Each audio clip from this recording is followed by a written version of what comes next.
Hello friend, social science study room में आपका स्वागत है। अब हमारे आपको पता है कि अब हमारे एग्जाम में बहुत ही कम टाइम रह गया है, मुश्किल से 4 और 5 दिन, यही मान के चलिए मुश्किल से 4 और 5 दिन हमारे पास है। तो हम जितना चाहे उतना प्रैक्टिस करेंगे अब। ठीक है, प्रैक्टिस का मतलब है क्वेश्चन पेपर, वो भी प्रीवियस ईयर के क्वेश्चन पेपर करना ज्यादा बेनिफिट होगा हमारे लिए प्रीवियस ईयर के क्वेश्चन पेपर से, क्योंकि उसमें क्वेश्चन का पैटर्न पता चलता है और क्वेश्चन सॉल्व करने का पैटर्न भी पता चलता है, किस तरह से हमें क्वेश्चन सॉल्व करना है। और साथ के साथ आप याद रखिएगा कि प्रैक्टिस सेटअप मतलब प्रैक्टिस करते रहिए, और वो भी प्रैक्टिस प्रीवियस ईयर के क्वेश्चन पेपर से ही करिए, क्योंकि जो टाइम मैनेजमेंट है वो आपका तभी हो पाएगा कि टाइम मैनेजमेंट हर दिन 2 से 3 प्रीवियस ईयर के क्वेश्चन पेपर को सॉल्व करिए, उससे टाइम मैनेजमेंट हो पाएगा। टाइम देख के, बिल्कुल ऐसा नहीं है कि 2.5 घंटे का पेपर है तो आपको 2.5 घंटा लगाना है, 2.5 घंटा बिल्कुल नहीं लगाना, बल्कि उससे कम टाइम लगाना है। ठीक है, तो जो घर में हम प्रैक्टिस करते हैं हमेशा याद रखिएगा 1.5 से 2 घंटे के अंदर कोशिश करिए सारे पेपर हमारे क्लियर हो जाए, क्योंकि जब हम एग्जाम देने जाते हैं आपको पता होगा कि वहाँ पे बहुत सारी फॉर्मेलिटीज होते हैं, इसमें साइन, तो उसमें भी 15 से 20 मिनट हमारा जाता ही है। फिर वहाँ पे हमारे ऊपर बर्डन होता है, कहीं क्वेश्चन गलत ना हो जाए, कहीं क्वेश्चन गलत ना हो जाए, ये हमेशा ही हम सोचते रहते हैं कहीं गलत ना हो जाए, तो वो एक अलग बर्डन होता है, तो उससे हमारा टाइम ज्यादा वेस्ट होता है। और घर में जब हम प्रैक्टिस कर रहे हैं प्रैक्टिस सेट से, तो हमें ये नहीं लगता ना गलत हो जाएगा, चलो गलत होगा तो कोई बात नहीं, हमारा प्रैक्टिस ही तो हो रहा है। तो इसलिए आप इस चीज को बहुत अच्छे से ध्यान रखिएगा कि जब भी हम प्रैक्टिस सेट सॉल्व कर रहे हैं, यानी कि टाइम मैनेजमेंट के लिए हम प्रैक्टिस कर रहे हैं, तो उसके लिए हमेशा याद रखिएगा कि टाइम आपको 2.5 घंटे मान के नहीं चलना, 2 घंटे के अंदर आपको सारा सॉल्व कर लेना है प्रैक्टिस सेट में। ठीक है, जब वहां पे हम जाएंगे एग्जाम में तो हमारे पास 2.5 घंटे का टाइम है, हमें पता ही है। और साथ के साथ क्या है कि अब हमारा कल से, आज तो मैं प्रीवियस के क्वेश्चन पेपर ये करवा रही हूँ आपको क्वेश्चन पेपर, और कल से हमारा रिवीजन वर्क स्टार्ट हो जाएगा। वैसे रिवीजन वर्क मैं करवाती आ रही हूँ अभी तक, चैप्टर वाइज रिवीजन वर्क करवा रही हूँ, क्वेश्चन पेपर से आपको रिवीजन वर्क करवा रही हूँ। लेकिन कल से क्या होगा हमारा कि कल से हम कराएंगे हिस्ट्री, सिविक्स, ज्योग्राफी, 3 दिन में तीनों मैं कंप्लीट कराऊंगी। एक दिन में पूरे 6 to 8 की हिस्ट्री, दूसरे दिन 6 to 8 की सिविक्स, और फिर तीसरे दिन ज्योग्राफी, ये तीनों ही कंप्लीट कराएंगे। उसके बाद फिर से हम क्वेश्चन पेपर करेंगे, ताकि आपको फिर पता चलेगा कि हम मतलब कि कितना समझ पाए हैं।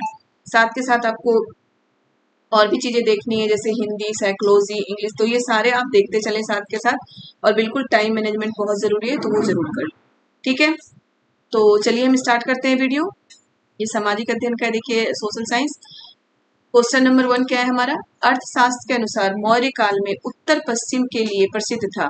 तो थोड़ा सा कॉमन सेंस हमें लगाना है कि मौर्य काल में उत्तर पश्चिम किसके लिए प्रसिद्ध था। उत्तर कहाँ पे है? ये पूरब हो गया, मान लो कि ये हमारा भारत है ना, ये तो पूरब हो गया। ठीक है, ये पश्चिम हो गया, ये उत्तर, ये दक्षिण। ओके, कपास के लिए उत्तर पश्चिम कभी हो ही नहीं सकता, कपास के लिए उष्ण कटिबंधीय क्षेत्र चाहिए, तो मिडिल का चाहिए बिल्कुल, जो मतलब कि हमारे कर्क रेखा से नीचे का जो क्षेत्र है वहां पे कपास होगा। सोना एवं बहुमूल्य पत्थर ये हमारे नीचे ही मिलता है, मतलब कि पहाड़ी क्षेत्रों में सोना और बहुमूल्य पत्थर मिलता है। ठीक है, चांदी एवं तांबा भी हमारे उधर का ही है। नीचे कंबल, याद रखिएगा उत्तर पश्चिम की बात की गई है, यहाँ की बात की गई है। उत्तर पश्चिम की बात, वहाँ ठंडा इलाका है, आपको पता है कश्मीर का, उत्तराखंड, ये सब इलाके हैं, तो वहां पे सबसे ज्यादा क्या फेमस है? कंबल। क्या बनाया जाता है? कंबल। तो याद रखिएगा जो अर्थशास्त्र के अनुसार मौर्य काल में उत्तर पश्चिम किसके लिए प्रसिद्ध है? कंबल के लिए प्रसिद्ध है। उत्तर पश्चिम ये वाला एरिया है, तो थोड़ा सा कॉमन सेंस हम लगाएंगे कि सर्दियों के मौसम, मतलब कि ठंडा एरिया है, वहां पे क्या चलता हुआ, तो वहां पे कंबल। उत्तर पश्चिम हमारे किसके लिए प्रसिद्ध है? कंबल के लिए। अब यहाँ से क्वेश्चन और बनता है कि अर्थशास्त्र किसके द्वारा लिखी गई पुस्तक है? तो अर्थशास्त्र किसके द्वारा लिखी गई है? चाणक्य के द्वारा, जिसे कौटिल्य भी बोला जाता था, जिनको कौटिल्य भी बोला जाता था, उनके द्वारा लिखी गई पुस्तक है अर्थशास्त्र। ये अर्थशास्त्र हमारा इकोनॉमिक्स नहीं है, ये बिल्कुल क्लियर रखिएगा दिमाग में। ये अर्थशास्त्र क्या है? ये मौर्य काल में लिखी गई पुस्तक थी, चाणक्य यानी कि कौटिल्य के द्वारा, जो कि इनके अशोक के और चंद्रगुप्त मौर्य के गुरु थे, उनके द्वारा लिखी गई थी पुस्तक थी। और इसमें शासन प्रशासन की नियम के बारे में लिखा गया था कि प्रशासन किस तरीके से होना चाहिए, और प्रशासन की सारी चीजें उसमें लिखी गई थी कि किस किस तरीके से वहां का प्रशासन चल रहा है। क्लियर है बेटा? तो एक ही क्वेश्चन से कई सारे क्वेश्चन बन सकते हैं। सोना एवं बहुमूल्य पत्थर कहाँ के लिए है? तो दक्षिण भारत। चांदी एवं तांबा, ये यहाँ का क्षेत्र जो है हमारा उड़ीसा, मतलब उड़ीसा नहीं, यहाँ का जो क्षेत्र है हमारा राजस्थान, तो उस सब का क्षेत्र में चांदी एवं तांबा हमारे लिए प्रसिद्ध है। तो ये सारी चीजें हमें देख के चलना है। ठीक है, कि एक साथ कितनी चीजें होती हैं। फिर एम्फोरा एक था, याद करिए हिस्ट्री में हम पढ़ चुके हैं, जब हिस्ट्री की मैं करा रही थी आपको। अभी याद बेटा, मैं हर चीज आपको फिर से पूरी हिस्ट्री मैं मतलब कि एक ही वीडियो में 2 से 3 घंटे की वीडियो होगी, उसमें पूरी 6 to 8 की हिस्ट्री में एक साथ कराऊंगी, 6 to 8 की सिविक्स एक साथ कराऊंगी और ज्योग्राफी एक साथ कराऊंगी। तो वो वीडियो आपके लिए बहुत बेनिफिट होगा, आप एक दिन में पूरा कवर कर सकते हैं। वो सारी चीजें मैं कराऊंगी जहां से रिपीटेड क्वेश्चन आते हैं, मतलब जहां से क्वेश्चन बार बार आते हैं, वो सारी चीजें 1 लाइन में मैं आपको बताती चली जाऊंगी।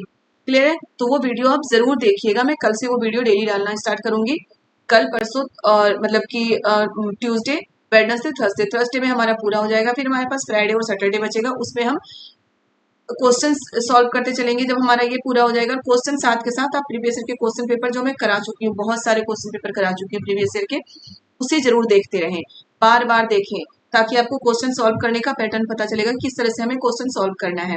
अब हमें थोड़ा सा ट्रिक का भी काम लेना पड़ेगा कि किस तरह से हमें काम करना है, किस तरह से हमें क्वेश्चन सॉल्व करना है।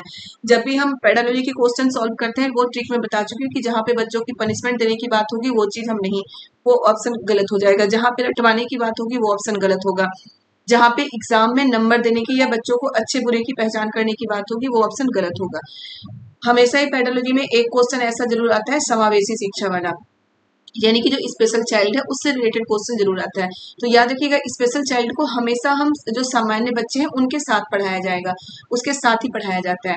या फिर ये भी क्वेश्चन आता है कि जो अलग अलग संस्कृति के बच्चे होते हैं उनको, उनकी अगर एक क्लास में वो है तो हमें किस तरीके से पढ़ाना चाहिए। ये क्वेश्चन आप भी देख चुके होंगे।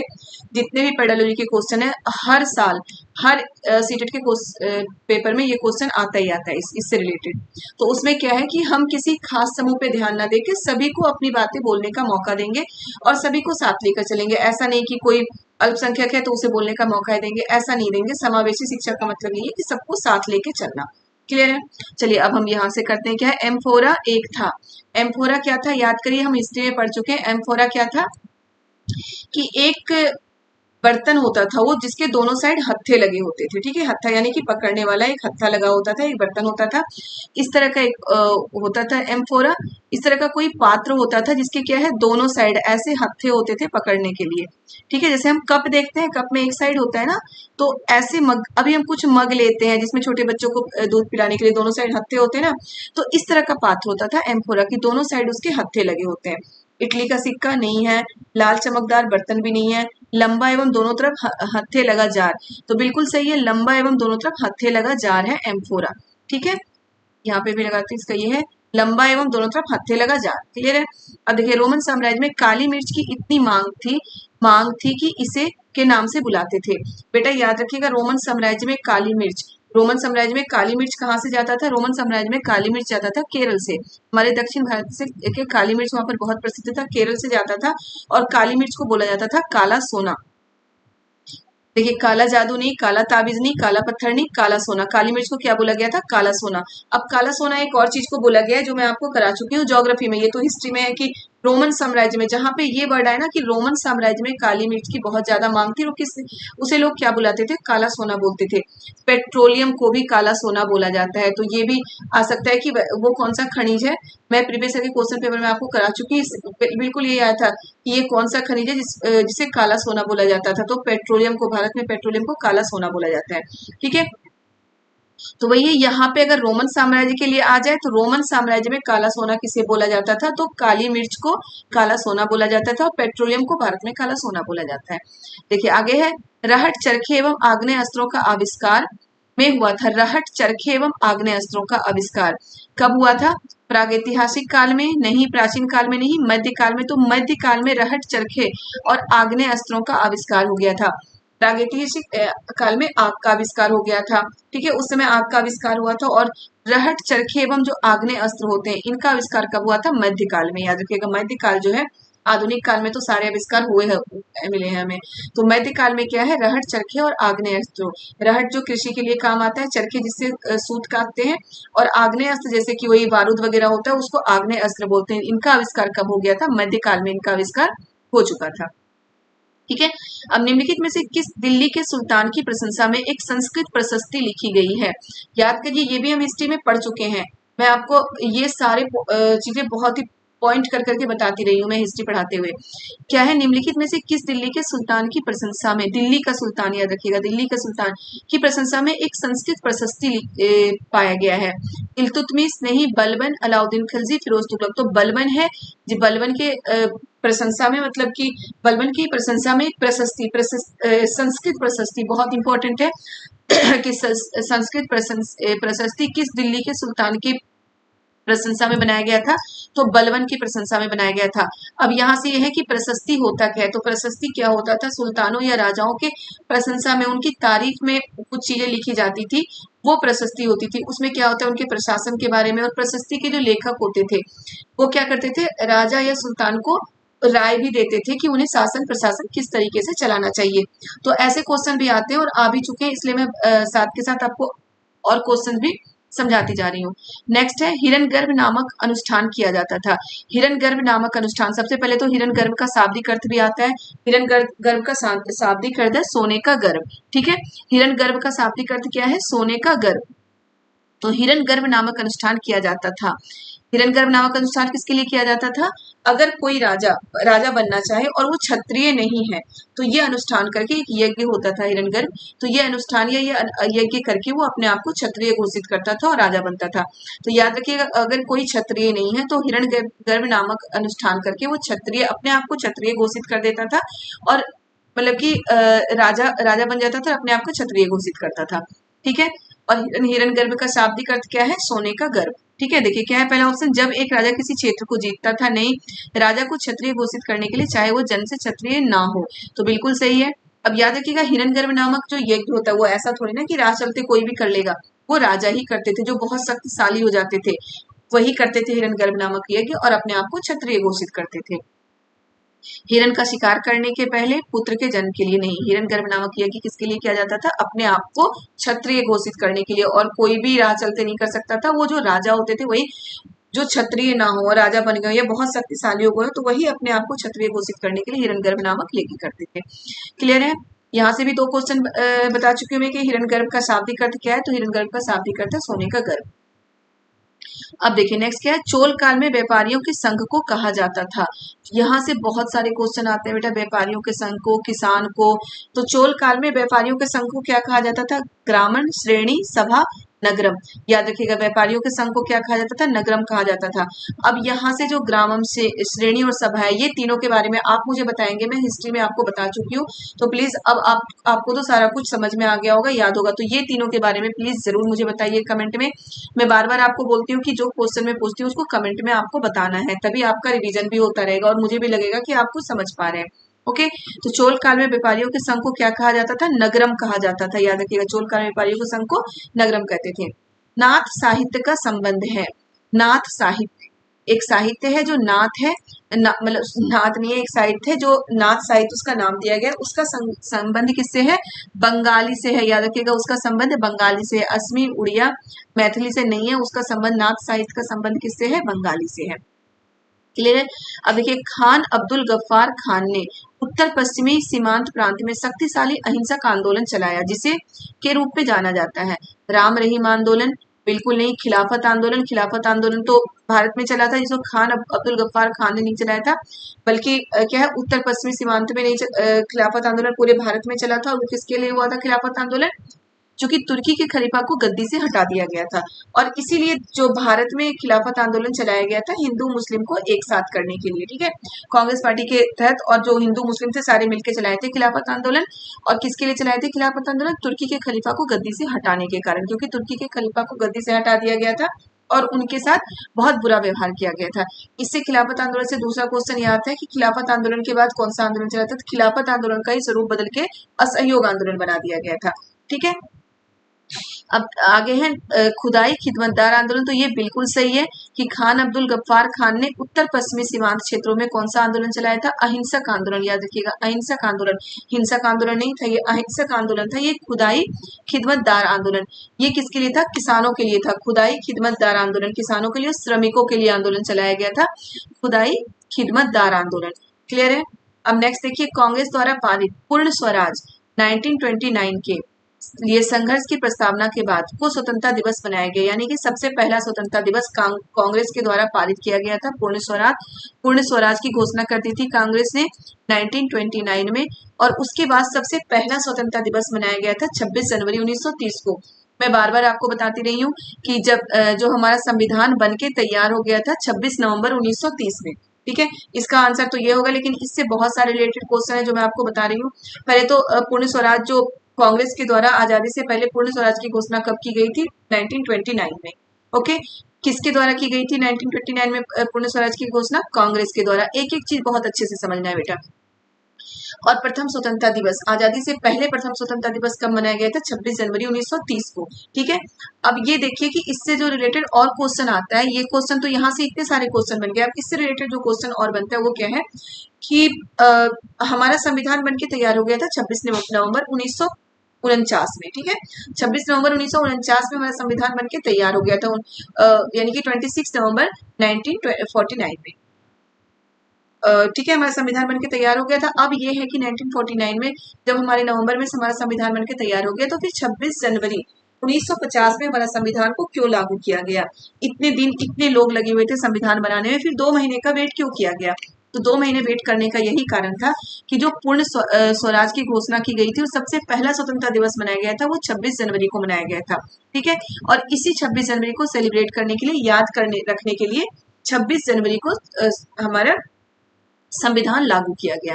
क्लियर है? तो संविधान बनके तैयार हुआ था 26 नवंबर 1949 को, और संविधान लागू हुआ था 26 जनवरी 1950 को। याद रखिएगा, 2 महीने के बाद। और यही रीजन था, क्योंकि 26 जनवरी को सेलिब्रेट करने के लिए, याद रखने के लिए। क्योंकि हो सकता है अगर 26 जनवरी रिलेट होता है ना पूरा, तो हम शायद इस दिन को याद ना रखते। हम ये चीजें पढ़ा नहीं होते, मतलब मैं ये चीजें आपको पढ़ा नहीं रही होती, टीचर्स ये चीजें बच्चों को नहीं पढ़ाते, ये चीज कहीं इतिहास में गुम हो गया होता। तो इसी चीज को सेलिब्रेट करने के लिए, इसी दिन को याद करने के लिए आज हम गणतंत्र दिवस मनाते हैं ना। गणतंत्र दिवस के साथ जब भी मनाते हैं तो हमारे दिमाग में ये चीज भी आती है कि सबसे पहला स्वतंत्रता दिवस आज ही के दिन मनाया गया था, 26 जनवरी। कब मनाया गया था? 1930 में। क्लियर है बेटा? हर क्वेश्चन से रिलेटेड 2-3 क्वेश्चन मैं बताती जा रही हूँ, तो बहुत अच्छे से आपको देखना है। अब बिग बियर एक उदाहरण है। तो बिग बियर किस चीज का उदाहरण है? नक्षत्र मंडल का। मैं पढ़ा चुकी हूँ आपको पूरे 6 क्लास की ज्योग्राफी, एक ही वीडियो में मैंने डाल रखा है, तो वो जरूर आप मैराथन क्लास में देख ले मेरी पूरी 6 क्लास की ज्योग्राफी। और याद रखिए बेटा, 6 क्लास से बहुत सारे क्वेश्चन आते हैं। ज्यादा क्वेश्चन हमारे 6 क्लास की ज्योग्राफी से आती है। ज्योग्राफी 6 क्लास की बहुत ही इंपॉर्टेंट है। सिविक्स अरे 8 क्लास की बहुत इंपॉर्टेंट है, उससे ज्यादा क्वेश्चन बनते हैं, और ज्योग्राफी में 6 क्लास से ज्यादा क्वेश्चन बनते हैं। तो ये सारे, और जो हिस्ट्री है हमारे 6 और 8 से ज्यादा क्वेश्चन बनते हैं। तो आपको बहुत अच्छे से ये सारी चीजें देखना है। ठीक है, तो बिग बियर एक उदाहरण। तो बिग बियर हमारा आकाशगंगा, नक्षत्र मंडल, तारा और गैलेक्सी। तो बिग बियर हमारा आकाश नक्षत्र मंडल का उदाहरण है, याद रखिएगा। बिग बियर किसका उदाहरण है?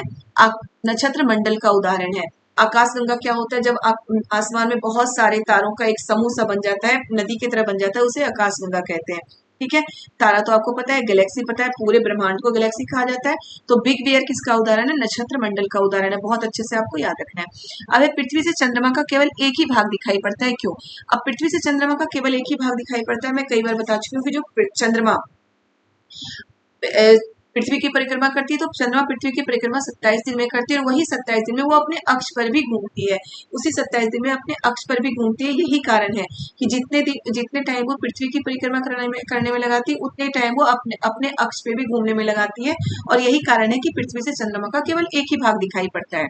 ओके, देखिए चंद्रमा का दूसरा भाग केवल दिन के समय पृथ्वी की ओर होता है, बिल्कुल ही। चंद्रमा का दूसरा भाग केवल अमावस्या की को पृथ्वी को चंद्रमा को पृथ्वी के चारों ओर चक्कर लगाने में, अपने अक्ष पर घूमने में समान समय लगता है। बिल्कुल सही है। थर्ड हमारा सही है कि चंद्रमा को पृथ्वी के और चारों ओर चक्कर लगाने में तथा अपने अक्ष पर घूमने में समान समय लगता है। एक समय ही लगता है, 27 दिन का समय लगता है, इसलिए पृथ्वी से चंद्रमा का केवल एक ही भाग दिखाई देता है। ठीक है, अब पृथ्वी अपने अक्ष पर घूमती है।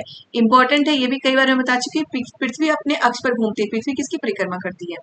बताइए, पृथ्वी किसकी परिक्रमा करती है? पृथ्वी परिक्रमा करती है सूर्य की। तो अपने अक्ष पर घूमती है ऐसे। ठीक है, ऐसे घूमती है ये।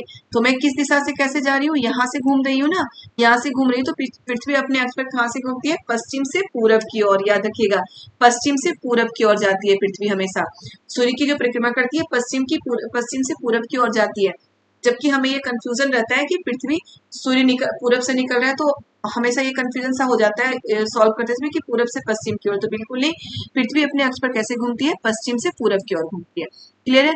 पश्चिम से पूरब की ओर, उत्तर से दक्षिण को। सबसे पहला ऑप्शन ये हमारा सही है कि पृथ्वी अपने अक्ष पर घूमती है, यानी कि पृथ्वी सूर्य की जो परिक्रमा करती है, सॉरी, अपने अक्ष पर घूमने की बात की गई है, पृथ्वी को सूर्य की परिक्रमा करने की बात नहीं गई है, अपने अक्ष पर घूमने की बात की गई है। ऐसे गोल गोल घूमती है ना अपने अक्ष पे, तो अपने अपने अक्ष पे गोल गोल घूमती है। कैसे घूमती है? पश्चिम से पूरब की ओर गोल गोल घूमती है। और ये इसी कारण है कि अपने अक्ष पर घूमने के कारण जो हमारे सूर्योदय और सूर्यास्त होता है कि पूरब से सूर्य दिखता है और पश्चिम में डूबता हुआ दिखता है। क्लियर है? अपने अक्ष पर घूमने की बात हुई, पूरब से पश्चिम से पूरब की ओर घूमती है अपने अक्ष पे। चलिए नेक्स्ट देखते हैं।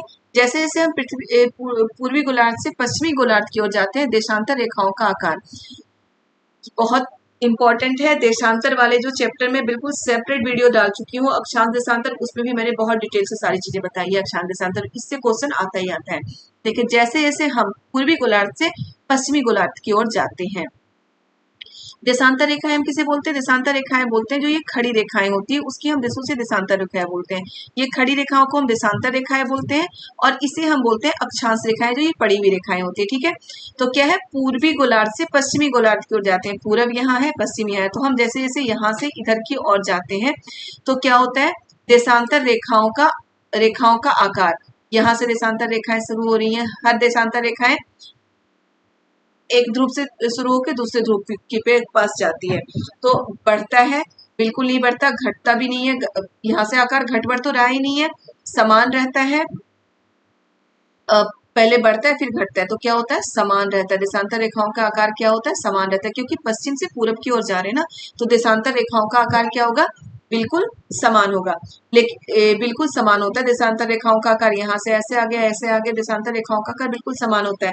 लेकिन यही चीज अगर यही क्वेश्चन आ जाए कि अगर हम दक्षिणी ध्रुव से पूर्वी नहीं, दक्षिणी ध्रुव से उत्तरी ध्रुव की ओर जाते हैं, तो देशांतर रेखाओं का आकार क्या होता है? तो पहले बढ़ता है फिर घटता है, क्योंकि यहाँ पे मैं बता चुकी हूँ कि फिर से मैं बना के बताती हूँ आपको। ये हमारी सॉरी, बन नहीं पा रहा है मेरा सही से। ये हमारी देशांतर रेखा है, और देशांतर रेखा यहाँ से स्टार्ट होके यहाँ पे आती है। ठीक है, यहाँ से स्टार्ट होके ऐसे आती है देशांतर रेखा, यहाँ पे ध्रुवों पे मिल जाती है।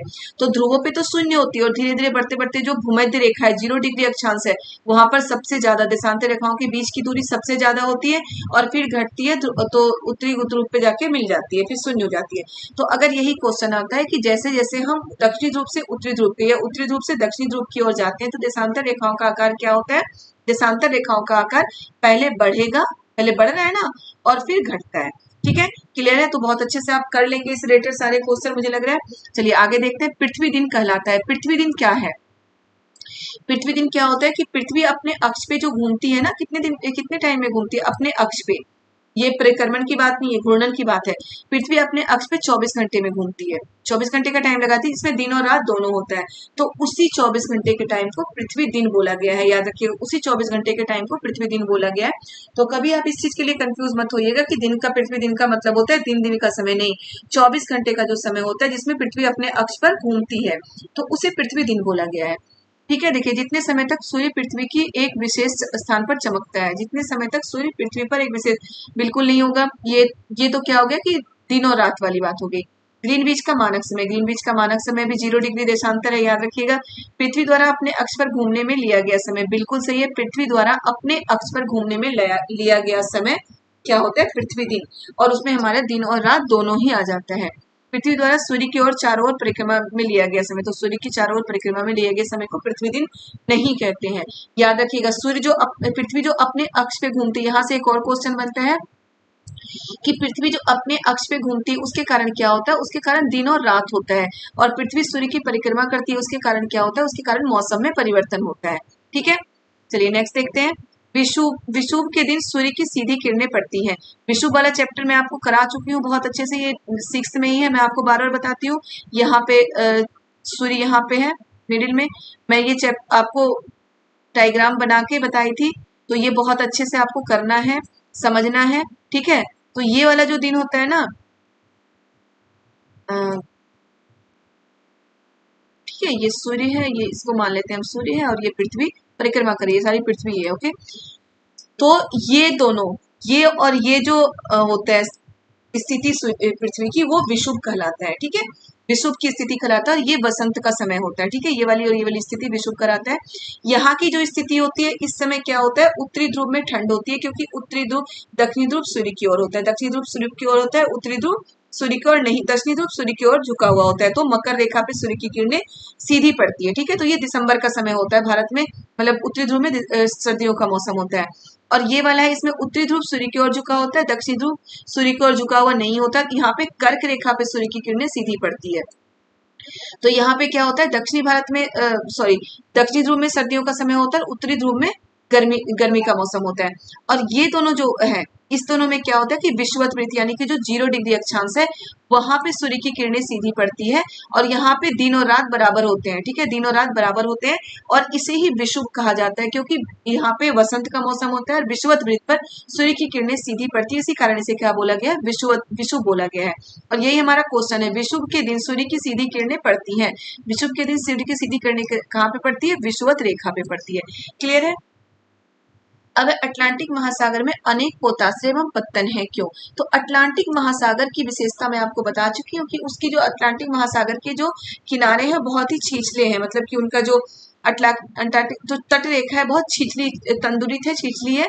उसका मतलब क्या होता है कि टूटा फूटा तट रेखा है। तो पोताश्रय यानी कि जो नाव जहां पे लगाया जाता है, अगर बिल्कुल मतलब लाइन से प्लेन तट रेखा होगा तो वहां पे नाव को लगाने में दिक्कत होगी, लेकिन टूटी फूटी सी होगी, कहीं निकला हुआ कहीं नीचे, ऐसे अगर इस तरह से तट रेखाएं होंगी तो वहां नाव को लगा मतलब कि पत्तन बनाने के लिए और नाव लगाने के लिए, नाव लाने के लिए बहुत ही अच्छा माना जाता है वो, ठीक है। तो अटलांटिक महासागर में अनेक पोताश्रय हैं, क्योंकि वहां की देखिए क्या है, संयुक्त राज्य अमेरिका में यूरोप के बीच भारी मात्रा में समुद्री व्यापार होता है। अटलांटिक महासागर में मत्स्य उद्योग विकसित है, बिल्कुल ये भी सही है, अटलांटिक महासागर में मत्स्य उद्योग विकसित है, उसका भी यही कारण है, तट रेखा छिछली है। और अटलांटिक महासागर व्यापार के लिए बहुत ही बिजी महासागर है, याद रखिए बहुत ही बिजी होता है, व्यापार के लिए बहुत व्यस्त महासागर माना गया है। अटलांटिक महासागर की तट रेखा अधिक तंदुरित है, तो ये बिल्कुल सही ऑप्शन होगा, क्योंकि हमारा यहाँ क्वेश्चन पूछा गया है कि पोताश्रय एवं पत्तन के लिए अनेक पोताश्रय एवं पत्तन है, तो क्यों है, क्योंकि वहां की जो तट रेखा है बहुत ज्यादा तंदुरित है यानी कि टूटी फूटी है, तो वहां पे नाव को किनारे पे लाने में सुविधा होती है, ठीक है। अब देखिए क्या है, दुनिया की सबसे लंबी पर्वत श्रृंखला कौन सी है? दुनिया की सबसे लंबी पर्वत श्रृंखला कौन सी है? तो एंडीज पर्वत श्रृंखला, कई बार हम पढ़ चुके हैं, जो एंडीज पर्वत श्रृंखला है दुनिया की सबसे लंबी पर्वत श्रृंखला है। ओके, अब देखिए भारत में उष्णकटिबंधीय वर्षावन पाए जाते हैं। मैं आपको उष्णकटिबंधीय वर्षावन के बारे में बता चुकी हूँ कि भूमध्य रेखा के पास ही है हो सकता है उष्णकटिबंधीय वर्षावन, क्योंकि उष्णकटिबंधीय वर्षावन में क्या होता है, वो वहां पे बहुत ही हरा भरा होता है, हर दिन करीब से 3 से 4 घंटे बारिश होते हैं और भूमध्य रेखा के आसपास होता है।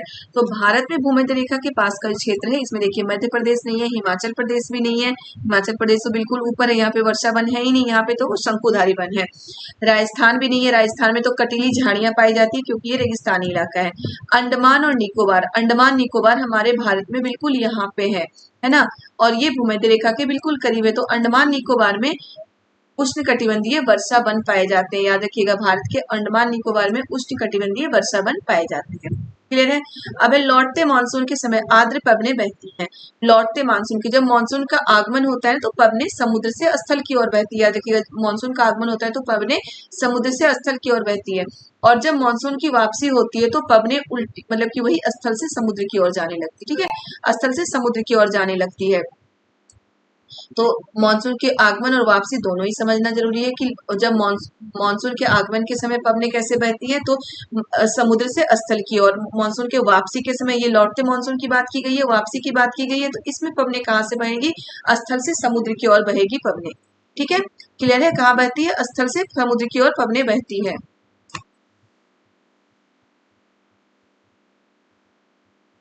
आगे निम्नलिखित में से किसे पृथ्वी के फेफड़ा कहा जाता है? तो जो हमारा ब्राजील का उष्णकटिबंधीय वन है, याद रखिएगा ब्राजील का उष्णकटिबंधीय वन जो कि अमेरिका में है ब्राजील, वहां पे उष्णकटिबंधीय वन, वहां उसे पृथ्वी का फेफड़ा कहा गया है। ब्राजील के उष्णकटिबंधीय वन को पृथ्वी का फेफड़ा कहा गया, क्योंकि ये वन बहुत ही घने हैं, बहुत घने वन है, और यहाँ से ऑक्सीजन फेफड़े से क्या होता है, हमें ऑक्सीजन ही मिलता है ना, हमें हमारे शरीर को जान मिलती है, ऑक्सीजन मिलती है। तो यहाँ से जो ब्राजील का उष्णकटिबंधीय वन है, यहाँ से हमें ऑक्सीजन बहुत भारी मात्रा में पूरे विश्व को ऑक्सीजन मिलता है, इसलिए पृथ्वी का फेफड़ा कहा गया है ब्राजील के उष्णकटिबंधीय वन को। ओके, और अंतरिक्ष से देखने के से ही फेफड़े के अनुसार ही इसका आकार है, तो इसलिए इसे पृथ्वी का फेफड़ा कहा गया है। अब विश्व का सबसे बड़ा नदी बेसिन कौन सा है? तो विश्व का जो सबसे बड़ा नदी बेसिन है अमेजन बेसिन है, वहीं पे ब्राजील का उष्णकटिबंधीय वन है, याद रखिएगा। अमेजन बेसिन ही है पृथ्वी का मतलब कि विश्व की सबसे बड़ी नदी बेसिन, सबसे विश्व की सबसे बड़ी नदी अमेजन बेसिन, और सबसे लंबी नदी नील नदी है, ये भी याद रखिए। सबसे लंबी नदी कौन सी है? नील नदी है। भारत की सबसे लंबी नदी कौन सी है? गंगा नदी। ठीक है, तो अमेजन बेसिन क्या है? सबसे बड़ा नदी बेसिन है अमेजन बेसिन। क्लियर है? नील नदी सबसे लंबी नदी नील नदी, भारत की सबसे लंबी नदी गंगा नदी। क्लियर है? अब देखिए मलोका क्या है। मलोका क्या है? मलोका यही जो अमेजन बेसिन के बारे में हम पढ़ चुके हैं, अमेजन बेसिन और ब्राजील, ये तीनों क्वेश्चन एक ही चैप्टर का है बेटा, याद रखिएगा। ज्योग्राफी के एक ही चैप्टर से ये तीनों ही क्वेश्चन आ गया है। ब्राजील के उष्णकटिबंधीय वन कहाँ पे? अमेजन बेसिन के पास ही है, क्योंकि वहां से जो अमेजन बेसिन से उन्हें पानी की मिली, और फिर अमेजन बेसिन जो नदी है, अमेजन नदी बोलते हैं, वो बहुत बड़ी नदी है। बड़ी नदी किसे बोलते हैं? जो चौड़ाई में ज्यादा हो, और लंबी नदी किसे बोलते हैं? लंबाई में ज्यादा हो। ठीक है, तो अमेजन बेसिन बहुत बड़ी नदी है, और वहीं के आसपास ब्राजील के उष्णकटिबंधीय वन है, और ब्राजील के उष्णकटिबंधीय वन में जनजातीय लोग रहते हैं। जनजातीय लोग रहते हैं, और बता चुके हैं कि उष्णकटिबंधीय में हर दिन उष्णकटिबंधीय वन में हर दिन 4 से 5 घंटे बारिश होती ही होती है। तो वहां पे जो लोग हैं वो घर बनाते हैं, और वो किस तरह के घर बनाते थे? अपार्टमेंट नुमा घर बनाते थे। ठीक है, और उस घर की छतें थोड़ी सी ऐसे होती है ढलाव की, ताकि जितनी बारिश हो, बारिश का पानी छत पे टिके ना, वो गिर जाए। तो इसी अपार्टमेंट नुमा घर को क्या है? मलोका बोला गया। देखिए मलोका क्या है? एक जनजाति नहीं, एक प्रकार का घर। तो बिल्कुल सही है, एक प्रकार का घर है मलोका। ये अपार्टमेंट नुमा घर होता है, और मतलब एक पर एक घर होते हैं, और छतें बिल्कुल ढलान वाली छतें होती है, ताकि पानी टिके ना। क्लियर है? और ये कहाँ पे बनाया जाता है? ये अमेजन बेसिन में ही, ब्राजील में ही बनाया जाता है ये मलोका। यहाँ वहाँ के जनजातीय लोग मलोका जैसे घर बना के वहाँ रहते हैं। ठीक है, उसके बाद देखिए संसाधनों का सतर्कता पूर्वक उपयोग करना तथा उन्हें नवीकरण के लिए समय देना क्या कहलाता है? संसाधनों का सतर्कता पूर्वक उपयोग करना और उन्हें नवीकरण के लिए समय देना संसाधन संरक्षण कहलाता है, याद रखिएगा। सतत पोषणीय विकास और संसाधन संरक्षण, इसमें हमेशा ही हम कंफ्यूज रहते हैं। तो जो ये वाला सेंटेंस है हमारा कि संसाधनों का सतर्कता पूर्वक उपयोग करना और उन्हें नवीकरण के लिए समय देना संसाधन संरक्षण है। और यहीं पे अगर ये आ जाए सेंटेंस कि संसाधनों का हम इस प्रकार उपयोग करें ताकि हमारी आने वाली पीढ़ी के लिए भी वो बच के रह पाए, तो वो होगा सतत पोषणीय विकास। ठीक है, सतत पोषणीय विकास का क्या है कि हम अभी इस्तेमाल मतलब कि इस तरीके से इस्तेमाल करें ताकि हमारी आने वाली पीढ़ी भी उसका इस्तेमाल कर पाए, तो वो होता है सतत पोषणीय विकास। जहां पे हम अपनी आने वाली पीढ़ी की बात सोचेंगे वो सतत पोषणीय, यानी कि सदियों तक उसको पोषित रख सकते हैं। ठीक है, सतत पोषणीय विकास। और जहां ये हम करेंगे कि सतर्कता पूर्वक उपयोग करके उसे नवीकरण के लिए समय देंगे, वो होगा संसाधन संरक्षण। दोनों ही क्लियर करना है बेटा, क्योंकि क्वेश्चन कई दोनों ही आते रहते हैं। रक्षक मेखला की एक विधि है। रक्षक मेखला क्या होता है? इसमें क्या होता है कि जो पेड़ पौधे होते हैं ना, उनके बीच में छोटे छोटे पौधे लगा दिए जाते हैं या घास लगा दिए जाते हैं। क्यों लगाए जाते हैं पेड़ पौधे? जो पेड़ पौधे बहुत दूरी दूरी में होते हैं, बहुत दूर दूर में पेड़ लगाए जाते हैं, उसके बीच में छोटे छोटे घास या पौधे लगा दिए जाते हैं। इसका ये रीजन है कि वो इसलिए लगाए जाते हैं कि वो मिट्टी को पकड़ के रखे और मिट्टी के कटाव को रोके। ठीक है, मृदा संरक्षण के लिए लगाया जाता है, मिट्टी के कटाव को रोकने के लिए। जल संरक्षण, मृदा निर्माण नहीं, बागानी नहीं, मृदा संरक्षण। तो रक्षक जो मेखला है वो मृदा संरक्षण की एक विधि है कि मिट्टी के कटाव को रोकने के लिए रक्षक मेखला बनाई जाती है। ठीक है, अब आगे देखते हैं। मध्य प्रदेश में स्थित भीमबेटका एक पूरा स्थल है। याद रखिए हिस्ट्री का जो मैं 8th का पढ़ा चुकी हूँ, हिस्ट्री के 8th में मैं पूरा स्थल के बारे में आपको बहुत अच्छे से बताई थी मैप में, वहां से मैंने ये बताया था क्वेश्चन आता ही आता है। तो याद वो क्वेश्चन रिपीटेड क्वेश्चन आते हैं बेटा, तो बहुत अच्छे से एक बार उसे जरूर देखना है, दोबारा से जरूर रिविजन कर ले इन सारी चीजों का। जितने भी मैं कराई हूँ बस हल्के हल्के से आप देखते चले जाए ना। छोटे छोटे वीडियोस हैं, 30 मिनट 40 मिनट के वीडियो हैं, तो एक दिन में आप पता नहीं पूरी क्लास की वीडियोस देख सकते हैं। वैसे मैं अभी आपको कराऊंगी 3 दिन में, मैं तीनों ही कंप्लीट करा दूंगी, history civics geography revision work. ठीक है, आप बिल्कुल चैनल पे बने रहिएगा, तभी आप ये सारे कर सकते हैं। क्या है? मध्य प्रदेश में स्थित भीमबेटका एक पूरा स्थल है। कहाँ का पूरा स्थल है? पूरा पाषाणिक पूरा स्थल है भीमबेटका। याद रखिए जो मध्य प्रदेश में, क्वेश्चन यहाँ भी आ सकता है कि भीमबेटका कहाँ पे स्थित है, तो भीमबेटका मध्य प्रदेश में है। कौन सा पूरा स्थल है? पूरा पाषाणिक पूरा स्थल है। क्लियर है। अब देखिए ऋग्वेद काल में कौन से तीन देवता खास प्रमुख थे। ऋग्वेद काल में कौन से तीन देवता खास प्रमुख थे। अग्नि, इंद्र और सोम। याद रखिएगा अग्नि, इंद्र और सोम ये तीन देवता खास प्रमुख थे। अग्नि तो आग के देवता थे, इंद्र युद्ध के देवता थे। ऋग्वैदिक काल में क्या माना गया था, इंद्र को युद्ध का देवता माना गया था। सोम को एक पेय पदार्थ माना गया था, एक पीने का मतलब कि शरबत बोल सकते हैं, जूस बोल सकते हैं, ऐसा कोई पदार्थ माना गया था सोम को। अग्नि को आग का देवता माना गया था, इंद्र को युद्ध का देवता माना गया था, सोम एक पेय पदार्थ है। तो इन तीनों को खास देवता माना जाता था, अग्नि, इंद्र और सोम को ऋग्वैदिक काल में। ठीक है, क्लियर है। अग्नि, इंद्र और सोम, याद रखिएगा आग, लड़ाई और पेय पदार्थ, इन तीनों को मतलब कि अग्नि, इंद्र और सोम इन तीनों को एक खास देवता के रूप में पूजा जाता था। अब संस्कृत को जिस भाषा परिवार का हिस्सा माना जाता है उसे कहते हैं, संस्कृत को जिस भाषा परिवार का हिस्सा माना जाता है वो भारत यूरोप भाषा परिवार का हिस्सा माना जाता है संस्कृत को। ठीक है। अब 21 स्थान पर मृतक को प्राय उत्तर की ओर सिर करके दफनाया जाता है। ये भी 6 क्लास का क्वेश्चन है, मैं आपको बता चुकी हूँ कि हिस्ट्री में 6 और 8, 6 में सबसे ज्यादा आते हैं 6 के क्वेश्चन और 8 के भी आते हैं। तो बहुत ज्यादा क्वेश्चन आते हैं 6 और 8 के हिस्ट्री में, तो ये हमें अच्छे से करना है। अभी रिवीजन में मैं तो सारा आपको कराऊंगी ही। चलिए देखते क्या है। किस स्थान पर मृतक को प्राय उत्तर की ओर सिर करके दफनाया जाता है। हमेशा हम क्या देखते हैं कि जो मृतक का सिर होता है वो दक्षिण की ओर होता है, उत्तर की ओर पैर किया जाता है। लेकिन यहाँ पे कि मृतक यानी कि जो मर चुके हैं उनके सिर को किधर रखा गया है, उत्तर दिशा की ओर रखा गया है। उत्तर दिशा की ओर सिर रखा गया है। इनाम गांव है, याद रखिएगा इनाम गांव में मृतक को हमेशा उत्तर दिशा की ओर सिर करके लिटाया जाता था। ठीक है। तो यहाँ से बहुत सारे क्वेश्चन आते हैं, कई बार इस तरह के क्वेश्चन आ जाते हैं कि कहाँ के कब्रों में मतलब कि भेड़ बकरियों के अवशेष मिले हैं, जानवरों के अवशेष मतलब इंसान की हड्डियों के साथ जानवरों की हड्डियां मिली हैं, बर्तन मिले हैं, सोने के मनके मिले हैं। इस तरह के क्वेश्चन बहुत आते हैं बेटा, तो ये सारे आपको देखना है वीडियो में। ओके, अब चलिए आगे देखते हैं। बुद्ध द्वारा लालसाओं व इच्छाओं की तृष्णा को निम्नलिखित में से क्या बताया गया है। बुद्ध द्वारा लालसाओं व इच्छाओं की तृष्णा को निम्नलिखित में से क्या बताया गया है। हम बुद्ध के बारे में जब पढ़ रहे थे याद ये बोला गया था कि हमारी लालसाएं और इच्छाएं ही हैं, यानी कि हमारी तृष्णा और तन्हा, ब्रैकेट में तन्हा लिखा हुआ था जब आप पढ़ रहे थे, जब मैं आपको हिस्ट्री पढ़ा रही थी, याद करिएगा ब्रैकेट में तन्हा लिखा हुआ था कि हमारी जो लालसाएं और इच्छाओं की जो तृष्णा है, ब्रैकेट में तृष्णा को तन्हा के रूप में बताया गया था कि यही हमारे दुख का कारण है। तो तन्हा हमारा आंसर क्या होगा, तन्हा की लालसाओं और इच्छाओं की तृष्णा को क्या बोला गया है, तन्हा बोला गया। ठीक है। अब उत्पादों की ब्रीडिंग करने से, ब्रांडिंग करने से जो ब्रांड बना दिया जाता है ना किसी भी उत्पाद का, मान लो कि हम भी कोई चीज बना रहे हैं उसको एक ब्रांड कर दे, तो ब्रांड बना दिया है। तो उत्पादों की ब्रांडिंग करने से क्या होता है, इसकी बिक्री बढ़ जाती है, बाजार में उपलब्ध दूसरे उत्पादों से भिन्न करता है, उपभोक्ताओं के लिए आकर्षक बन जाता है, उपभोक्ताओं को खुदरा मूल्य पर छूट मिलती है। तो ये भी बन सकता है कि इसकी बिक्री बढ़ जाती है, दूसरे उत्पादों से भिन्न होता है, उपभोक्ताओं के लिए आकर्षक बन जाता है। ये तीनों ऑप्शन मिलते जुलते हैं, मतलब तीनों ऑप्शन में हम कंफ्यूज हो सकते हैं, लेकिन जो सबसे सटीक है, सबसे जो बिल्कुल अच्छा ऑप्शन मानेंगे हम, सेकंड को मानेंगे कि बाजार में उपलब्ध दूसरे उत्पादों से भिन्न करता है। यही तो है कि हम जो ब्रांड के सामान लेने जाते हैं ना, किसी भी चीज की, सैमसंग के लेने जाओ, किसी भी चीज के लेने जाओ, हम फोन लेने जाते हैं तो हमें इस ब्रांड का चाहिए, तो वहां पे क्या होता है, जो दूसरी चीजें हैं, दूसरे ब्रांड की चीजें हैं, उससे जो ब्रांडेड चीजें होती है उससे उसको अलग करता है। सबसे बड़ी चीज यही होती है कि हम उत्पादों की जो ब्रांडिंग है वो क्या होता है, दूसरे उत्पाद से उसे अलग बनाता है, भिन्न बनाता है। ठीक है।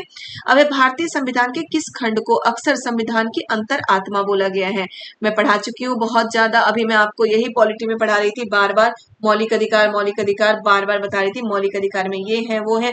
तो भारतीय संविधान के जो मौलिक अधिकार का खंड है, मौलिक अधिकार से संबंधित जो खंड है उसे क्या बोला गया है, संविधान की अंतर आत्मा बोला गया है। बिल्कुल बहुत अच्छे से आप याद रखिए, संविधान की अंतर आत्मा किसे बोला गया है, मौलिक अधिकार को।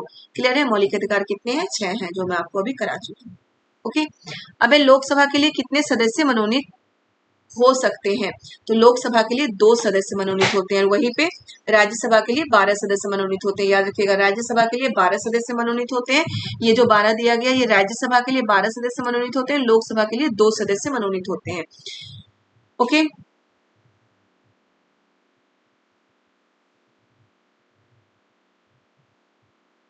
क्लियर है बेटा यहाँ तक? अब आगे देखते हैं। न्यायाधीश किसी मुकदमे पर निर्णय देता है। न्यायाधीश यानी कि जो जज है वो किसी मुकदमे पर निर्णय देता है, तो कैसे देता है? दलीलों के आधार पर, यानी कि सिर्फ दलील कोई देते रहे, भाषा वहां जाके बोलता रहे। जो दलील क्या होता है? जो वकील बात बताते हैं अपने, जो उनके क्लाइंट होता है उसके बारे में जो वहां पे बताते हैं उसको दलील बोलते हैं। दूसरे की गलतियां निकालते हैं, अपने की गलतियों पे पर्दा डालते हैं, इस तरह की बातें होती है ना कोर्ट में, तो उसी को दलील बोलते हैं। तो क्या सिर्फ उसी दलील के आधार पर न्यायाधीश यानी कि जज मुकदमे का निर्णय ले सकता है? नहीं ले सकता। दिए गए शुल्क के आधार पर, ये तो बिल्कुल नहीं कि पैसे के आधार पर, कि पैसे देकर हम जज से मुकदमे का निर्णय करवा लेंगे, बिल्कुल नहीं। सबूतों के आधार पर, तो बिल्कुल सही है, सबूतों के आधार पर जज मुकदमे का निर्णय लेता है। पुलिस तहकीकात के आधार पर, तो ये मैं आपको पढ़ा चुकी हूँ इसमें, कि पुलिस की जो तहकीकात होती है, पुलिस के पास जो भी बयान दर्ज कराया जाता है उस बयान का कोई वैल्यू नहीं होता है कोर्ट में। उस बयान का कोई भी वैल्यू नहीं होता। कोर्ट में जो बोल रहा है, जो मतलब जिसके ऊपर मुकदमा चल रहा है, वो कोर्ट में जो बात बोलेगा उसी बात को माना जाता है। कई बार आपने ये देखा होगा या सुना होगा कि पुलिस के सामने कुछ और बोल रहा है और कोर्ट में जाके वो अपनी बातों से मुकर जाता है, कुछ और बोलता है। तो कोर्ट में जो बात बोला गया उसी बात को सही माना जाता है, ठीक है, उसी को सबूत माना जाएगा। तो जो हमारे न्यायाधीश मुकदमे का निर्णय लेते हैं वो कैसे लेते हैं? सबूतों के आधार पर, बिल्कुल याद रखिएगा, सबूतों के आधार पर, ठीक है।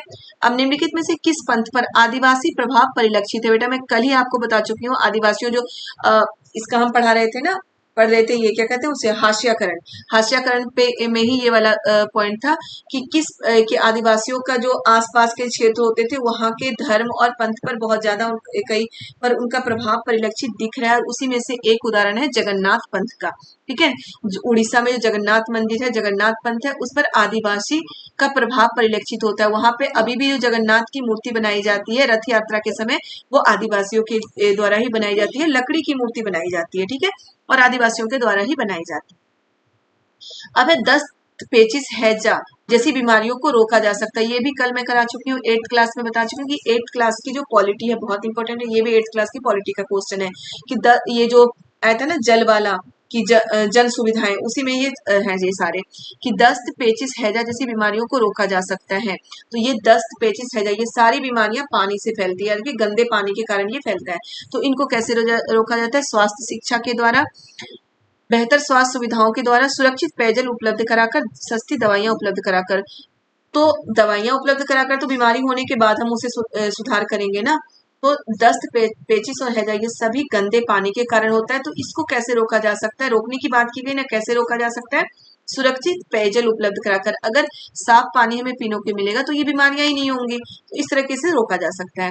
अब है सरकार एवं इसके कार्यों की चर्चा अक्सर अतिचारी विचारों की तरफ ले जाते हैं, अतः शिक्षक को चाहिए कि अतिवादी, क्या है? सरकार एवं इसके कार्यों की चर्चा अक्सर अतिवादी विचारों की तरफ ले जाते हैं, अतः शिक्षक को चाहिए कि, क्या है? इसका डिस्कशन हमेशा कहाँ ले जाता है? अतिवादी मतलब बहुत सारे वैसे विचारों के। तो शिक्षक को क्या चाहिए? इस पर किसी भी वाद विवाद अथवा चर्चा से बचे। क्या है? सरकार इसके कार्यों की चर्चा, सरकार के तौर तरीकों की आलोचना करे, न्यायिक सक्रियता के लिए दलील दें, उपदेशात्मक क्रियाओं की तुलना में अधिक वस्तुनिष्ठ अंत क्रियाओं का आयोजन करें। तो ये बिल्कुल सही है कि उनकी वस्तुनिष्ठ अंत क्रियाओं का आयोजन करें। तो इनसे मतलब क्या है कि ये जो अतिवादी विचार होते हैं ये कम हो सकते हैं, ठीक है। अब नेक्स्ट है, ये सारे पेडागोजी के क्वेश्चन आ चुके हैं बेटा, तो देख लीजिए। निम्नलिखित में से किस कारक के विद्यार्थियों व किशोर किशोरियों के व्यवहार व प्रवृत्ति पर असर के विषय में समाज विज्ञानों के विचार सबसे अधिक विविधता लिए हुए हैं? निम्नलिखित में किस कारक के विद्यार्थियों वो किशोर किशोरियों के व्यवहार व प्रवृत्ति पर अक्सर असर के विषय में समाज, मतलब कि कौन सा ऐसा कारक है जिसका असर बच्चों और किशोर किशोरियों पर जो असर होता है उसमें समाज विज्ञानियों के विचार में अधिक विविधता है। मतलब कुछ उसे अच्छा बोल रहा है, कुछ उसे बुरा बोल रहा है, कि कौन सा ऐसा कारक है जिसका असर बच्चों पे या फिर किशोर किशोरियों पे अच्छा पड़, एडल्ट पे सही पड़ रहा है। कुछ लोग तो उसे सही बोलते हैं, कुछ लोग उसे बुरा बोलते हैं। परिवार का असर हमेशा ही अच्छा होता है, विद्यालय का असर भी अच्छा होता है, टेलीविजन, ठीक है, सहपाठी का अच्छा असर भी अच्छा होता है, टेलीविजन या फिर फोन। इसके बारे में आप हमेशा सुनते होंगे कि टीवी या फोन के बारे में क्या होता है, जो भी वैसी चीजें होती है। कुछ लोग तो बोलेंगे कि इसका अच्छा असर हो रहा है बच्चों पे, या फिर जो एडल्ट होते हैं उन पे कुछ लोग बोलते हैं इनका बुरा असर होता है।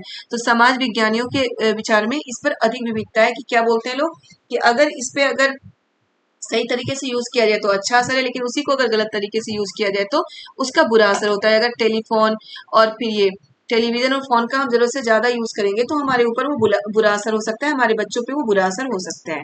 ओके, अब देखिए नेक्स्ट है, निम्नलिखित में से कौन सी विधि सामाजिक विज्ञान कक्षा में शिक्षार्थियों का शैक्षिक गतिविधियों पर बिताए गए समय को बढ़ाने के लिए सर्वोत्तम है। यानी कि जो सोशल साइंस की जो क्लास होती है उसमें जो शैक्षिक गतिविधि पढ़ाने की जो एक्टिविटी होती है उस पर बिताए गए समय को बढ़ाने के लिए कौन सी शैक्षिक गतिविधि यानी कि एक्टिविटी सबसे सर्वोत्तम है। पहला क्या है, सप्ताह में 3 बार गृह कार्य देना। तो ये तो आगे देखते हैं, नए विषयों पर उन पर चर्चा करने से पहले सभी शिक्षार्थियों को अलग अलग परियोजना देना। नेक्स्ट, रुचि बनाए रखने हेतु दिए या जा रहे व्याख्यान से अधिक नई सामग्री रखना।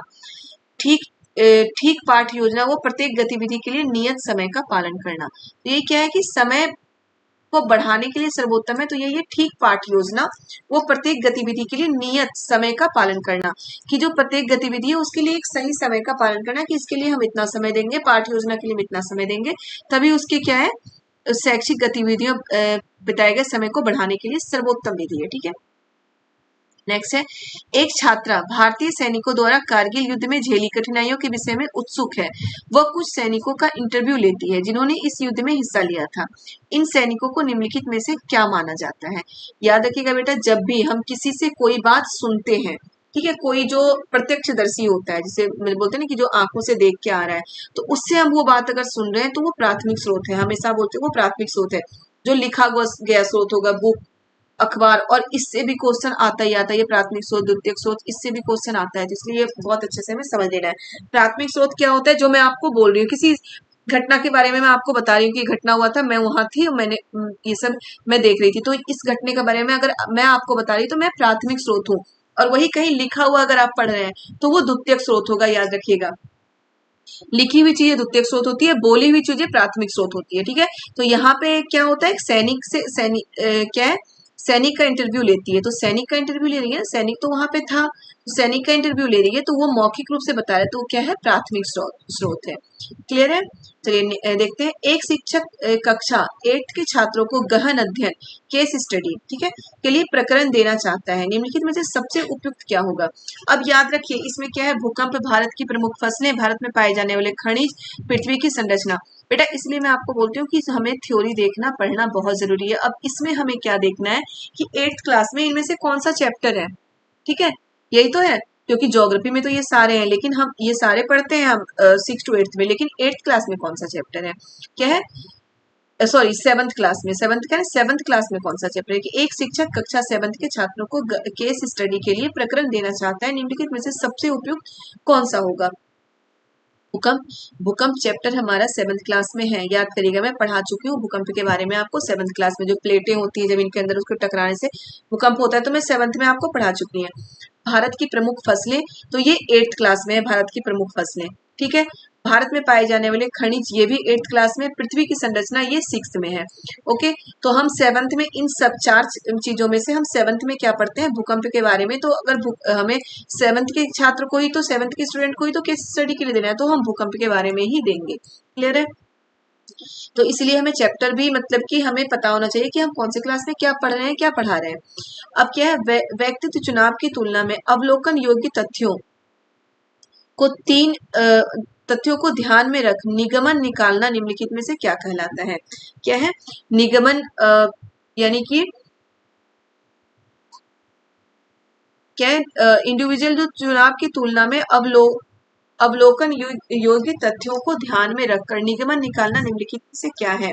तो क्या होता है, ये तर्कना होता है, यानी कि तर्क करके हम निगमन निकाल सकते हैं। ठीक है, अब देखिए नेक्स्ट है, विभिन्न देशों में भूमि उपयोग को दर्शाने के लिए निम्नलिखित में से कौन सी शिक्षण सामग्री उपयुक्त होगी। विभिन्न देशों में भूमि उपयोग को दर्शाने के लिए, मतलब अलग अलग देशों में जो जमीन का उपयोग है, भूमि उपयोग है, उसको दर्शाने के लिए निम्नलिखित में से कौन सी शिक्षण सामग्री सबसे उपयुक्त होगी। फ्लो चार्ट, फ्लो चार्ट से भूमि उपयोग इतने अच्छे से विभिन्न देशों को तुलना करना है ना हमें, तो इतने अच्छे से नहीं दिखा सकते। तुलनात्मक चार्ट बहुत सही होगा। समय रेखा चार्ट तो समय दिखाते हैं, वेन आरेख भी नहीं होगा। याद रखिएगा जहां पे अलग अलग जगह की अलग अलग देशों की बात के भूमि उपयोग को दिखाया गया है, यानी कि उनकी तुलना की गई है। ठीक है, तुलनात्मक चार्ट ही सही होगा। सबसे उपयुक्त क्या है हमारा, तुलना चार्ट। ठीक है, इसमें थोड़ा सा वही है, हमें अपने दिमाग पे जोर देके थोड़ा सा दिमाग लगा के इन चीजों को हमें सॉल्व करना होता है, पेडालॉजी के क्वेश्चन। ओके, अब नेक्स्ट है, एक शिक्षक अपनी पाठ योजना में छात्र मौर्य वंश पाठ योजना में छात्र मौर्य वंश के पतन के कारणों को बता सकेंगे।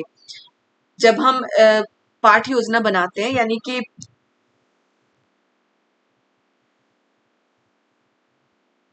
जब हम पाठ योजना बनाते हैं तो उसमें क्या करते हैं कि हम लिखते हैं ना, जब भी आप डायरी लिखते होगे, कहीं आप पढ़ाते हो तो डायरी लिखते होंगे ना कि क्या क्या हम उसमें लेसन प्लान बनाते हैं, फिर उसमें लिखते हैं कि ये क्या मतलब ये चैप्टर पढ़ने के बाद स्टूडेंट क्या कर पाएंगे। तो क्या लिखता है, छात्र मौर्य वंश के पतन के कारणों को बता सकेंगे। इसके अनुदेशात्मक उद्देश्य लिखता है, वह उद्देश्य किसके अंतर्गत आता है, अवबोध यानी कि अंडरस्टैंडिंग के अंतर्गत आता है, कि वो बच्चा अंडरस्टैंड कर चुका है, उन चीजों को समझ चुका है बहुत अच्छे से, कि मौर्य वंश के बारे में उसे पढ़ा रहे हैं तो वो बच्चा उन चीजों को बहुत अच्छे से समझ चुका है, अंडरस्टैंड कर चुका है, कि कारणों को उसके मतलब पतन के कारणों को बता पाएंगे, तो वो अंडरस्टैंड कर चुका है इस चीजों को। ठीक है, उसको हिंदी में बोलते हैं अवबोध। अब है नेक्स्ट, निम्नलिखित में से के अतिरिक्त सभी सृजनात्मक चिंतन के अभिलक्षण है। निम्नलिखित में से के अतिरिक्त सभी सृजनात्मक चिंतन के अभिलक्षण है। सृजनात्मक चिंतन यानी कि जो क्रिएटिव थिंकिंग होती है, सृजनात्मक चिंतन का क्या मतलब होता है, creative thinking. Okay, creative thinking के क्या क्या लक्षण है, दी गई समस्या के लिए सदा ठीक ठीक उत्तर देने में समर्थ, दी गई समस्या के लिए सदा ठीक ठीक उत्तर देने में समर्थ, विभिन्न स्रोतों से संश्लेषण, किसी समस्या को हल करने हेतु कल्पनाशील व लचीली विधि का उपयोग, अर्थपूर्ण व विचारशील निर्णय लेने की क्षमता। तो इसमें मेरे ख्याल से सबसे ज्यादा जो अभिलक्षण है वो ये होना चाहिए, क्या है, निम्नलिखित में से सृजनात्मक यानी कि क्रिएटिव थिंकिंग। क्रिएटिव थिंकिंग क्या होता है, किसी समस्या को हल करने हेतु कल्पनाशील व लचीली विधि। क्रिएटिव हम तभी हो सकते हैं जब कल्पनाशील होंगे, और लचीली विधि यानी कि हर तरह की विधि हम अपना सकते हैं। ओके, तो ऑप्शन में थर्ड सही होना चाहिए। नेक्स्ट हम देखते हैं यहाँ से, राष्ट्रीय पाठचर्या प्रारूप 2005 के अनुसार उच्च प्राथमिक स्तर पर सामाजिक विज्ञान की विषय वस्तु निम्नलिखित में से किन विषय से ली गई है। बेटा ये क्वेश्चन बहुत बार रिपीटेड है, तो इसके बहुत अच्छे से पढ़ना है हमें, कि जो सामाजिक विज्ञान की विषय वस्तु है राष्ट्रीय पाठचर्या प्रारूप में, जो सामाजिक विज्ञान की विषय वस्तु है, हमेशा ये आता है कि उच्च प्राथमिक स्तर पर यानी कि 6 to 8 में या 6 to 10 में हम क्या पढ़ते हैं, तो हम क्या पढ़ते हैं, हिस्ट्री, ज्योग्राफी, इकोनॉमिक्स और पॉलिटी। याद रखिए, इतिहास, भूगोल, राजनीति शास्त्र और अर्थशास्त्र यही पढ़ते हैं। तो ये क्वेश्चन पता नहीं कितने बार आ चुका है, मैं जितने भी सीटेट के आपको प्रीवियस ईयर करा चुकी हूँ, आप देखिएगा जाके, बहुत बार ये क्वेश्चन आ चुका है। तो हमें इसे बहुत अच्छे से समझना है। समझना क्या है, आप पढ़ चुके हैं, आपको पता है कि क्या हम पढ़ते हैं। जहां पे हमारा पर्यावरण विज्ञान आएगा नहीं होगा, क्योंकि सोशल साइंस के हैं। जहाँ पे मूल्य परक शिक्षा भी नहीं आता है, आपदा प्रबंधन आता है, लेकिन मूल्य परक शिक्षा, आपदा प्रबंधन हम 9-10 में पढ़ते थे, याद रखिएगा, मूल्य परक शिक्षा नहीं आता है। निम्नलिखित में से किस संदर्भ में समय रेखा सबसे उपयुक्त होगा। समय रेखा मतलब कि समय के बारे में पता, कि कब से कब तक कौन से शासन हो रहे हैं, इसीलिए तो हम पढ़ते हैं हिस्ट्री में समय रेखा। समय हम ये देखते हैं कि कब से कब तक कौन शासन करता है, तो समय रेखा किसके लिए उपयुक्त होगा, किसी राजवंश का सारांश प्रस्तुत करने में। तो ये बिल्कुल सही ऑप्शन है, किसी भी राजवंश का सारांश प्रस्तुत करने में, कि यानी कि कोई भी राजवंश कब से कब तक चला था, ये चीज प्रस्तुत करने के लिए समय रेखा सबसे उपयुक्त है। हम आगे भी ऑप्शन देखते हैं, किसी शासक की उपलब्धियों की व्याख्या करने में, तो शासक की उपलब्धियों की व्याख्या करने में समय का तो कोई मतलब ही नहीं बनता। दो राजवंशों की तुलना करने में, दो राजवंशों की तुलना करने में भी समय रेखा का मतलब नहीं है, वो तो हमें तुलना करना है दो राजवंशों की। प्राचीन भारत के शिक्षण में, इसमें भी समय रेखा का मतलब नहीं है। किसी राजवंश का सारांश प्रस्तुत करने में, कि वो राजवंश कब से कब तक था, क्या क्या हुआ था, ये है समय रेखा सबसे उपयुक्त है इसके लिए। नेक्स्ट है, मानचित्र पर किसी स्थान को दर्शाना संबंधित है। मानचित्र पर हम किसी स्थान को दर्शा रहे हैं, इसका मतलब हमारा कौशल विकसित हो चुका है। जब भी हम लेसन प्लान बनाते हैं किसी मानचित्र के बारे में पढ़ाने से पहले, तो हम ये देखते हैं कि बच्चों का क्या है, स्किल डेवलप हो चुका है। ठीक है, कौशल विकसित हो चुका है, स्किल डेवलप हो चुका है। तो मानचित्र बनाने के और उस पर जगहों को, जो मैप में मतलब कि सभी जगहों को लोग मतलब कि दर्शाते हैं, उसको हम कहते हैं स्किल डेवलप होना, यानी कि कौशल विकसित होना। ओके, बच्चों को कानून का बहुत कम अनुभव होता है, इसलिए कानून पर परिचर्चा करते समय यह महत्वपूर्ण है कि शिक्षक कानून के सभी पहलुओं को सुस्पष्ट करें, परिचित संदर्भों से अधिक उदाहरण दें, केवल बाल अपराध से संबंधित कानूनों की चर्चा करें, कानून के प्रति डर पैदा करें। अब क्या है, बच्चों को कानून का बहुत कम अनुभव होता है, बिल्कुल सही है, इसलिए कानून का पर परिचर्चा करते समय क्या महत्वपूर्ण है, जिसे किसी चीज का कम अनुभव है, अनुभव ही नहीं है, तो उसको अगर हम बताना चाहेंगे तो कैसे करेंगे, उससे जो परिचित संदर्भ होंगे, यानी कि जिसके बारे में बच्चा थोड़ा बहुत जानता हो, उसके उदाहरण देके हम बच्चों को समझाएंगे। ठीक है, तो परिचित संदर्भों को उसे अधिक से अधिक उदाहरण दे। ओके, नेक्स्ट है, एक सामाजिक विज्ञान की शिक्षिका द्वारा कक्षा में प्रभावशाली होने के लिए निम्नलिखित में से कौन सी विधि उपयोग में लाई जानी चाहिए। एक सामाजिक विज्ञान की शिक्षिका द्वारा कक्षा में प्रभावशाली होने के लिए निम्नलिखित में से कौन सी विधि उपयोग में लानी जानी चाहिए। विचारोत्तक व रुचिपूर्ण गतिविधियों द्वारा शिक्षार्थियों का विषय के प्रति आकर्षण बढ़ाना, बिल्कुल सही है, कि जो मतलब कि अच्छी रुचिपूर्ण गतिविधि होनी चाहिए और मतलब बच्चों को हम उसमें इंगेज करें, उसमें इंगेज हों बच्चे, ताकि हम इतना पावरफुल और रुचिपूर्ण यानी कि इंटरेस्टिंग कोई एक्टिविटी कराएं कि बच्चे उसमें इन्वॉल्व हों, बच्चे पढ़ना चाहें। तो सबसे हमारा आकर्षक सबसे अच्छी गतिविधि यही है। आगे भी देखते हैं, प्रत्येक सोमवार को परीक्षा लेकर छात्राओं का ज्ञान वर्धन करना, बिल्कुल गलत है। सीधे सीखने वाले शिक्षार्थियों को विश्वास को बढ़ाने हेतु ढीले ढंग से ग्रेड्स देना, ये भी गलत है। माता पिता को बच्चों की शिक्षा में सम्मिलित करने हेतु गृह कार्य की परियोजना देना, तो ये तो रटवाने वाली बात हुई ना कि माता पिता पढ़ा के भेज दो, ये नहीं है, बल्कि क्या है कि हम क्लास में ही ऐसे इंटरेस्टिंग एक्टिविटी से बच्चों को पढ़ाएं कि बच्चे उसमें इंटरेस्ट ले पढ़ाएंगे। ओके, नेक्स्ट है, संविधान पर चर्चा करते समय यह महत्वपूर्ण है कि इसकी चर्चा ऐतिहासिक परिप्रेक्ष्य में की जाए ताकि छात्र जागरूक हो सके, कि लोकतंत्र की जड़ें भारत में है। फिर एक बार पढ़ते हैं, संविधान पर चर्चा करते समय यह महत्वपूर्ण है कि इसकी चर्चा ऐतिहासिक परिप्रेक्ष्य में की जाए ताकि छात्र जागरूक हो सके। क्या है, लोकतंत्र की जड़ें भारत में है, प्राचीन भारत में गणतंत्र फल फूल रहा था, उपनिवेश के विरुद्ध संघर्षों का इस पर गहरा प्रभाव है, भारतीय संविधान विश्व का सबसे पुराना संविधान, तो विश्व का सबसे पुराना संविधान नहीं है, इसमें क्या है, उपनिवेश के विरुद्ध संघर्षों का इस पर बहुत गहरा प्रभाव था, इसीलिए है कि इसमें ऐतिहासिक परिप्रेक्ष्य की चर्चाएं होनी चाहिए। ओके, नेक्स्ट है, सामाजिक विज्ञान में परिणाम आधारित शिक्षार्थी अधिगम मॉडल निम्नलिखित में से किस पर प्राथमिक तौर पर संकेंद्रित है। सामाजिक विज्ञान में परिणाम आधारित शिक्षार्थी यानी कि स्टूडेंट अधिगम मॉडल निम्नलिखित में से किस प्राथमिक तौर पर केंद्रित है। समूह गतिविधियां, भ्रमण एवं संकलित परीक्षाएं। नेक्स्ट है, कक्षा में पाठ्यक्रम का पूर्ण अध्ययन करवाना, सूचना आधारित शिक्षण और संकलित करना। पाठ्यक्रम का पूर्ण अध्ययन करना, सूचना आधारित शिक्षण, पूर्ण अध्ययन सिर्फ कराना जरूरी नहीं है। ठीक है, अधिगम उद्देश्य, अधिगम गतिविधियां, रचनात्मक और संकलित आकलन, तो ये सही है हमारा कि अधिगम उद्देश्य हमारा सही पूरा होना चाहिए। अधिगम गतिविधियां मतलब एक्टिविटी कराते रहे, रचनात्मक यानी कि उनको हम मतलब सीखने के लिए मोटिवेट करें, और संकलित आकलन मतलब कि सबमिटिव असेसमेंट लास्ट में जो होता है वो करते रहें।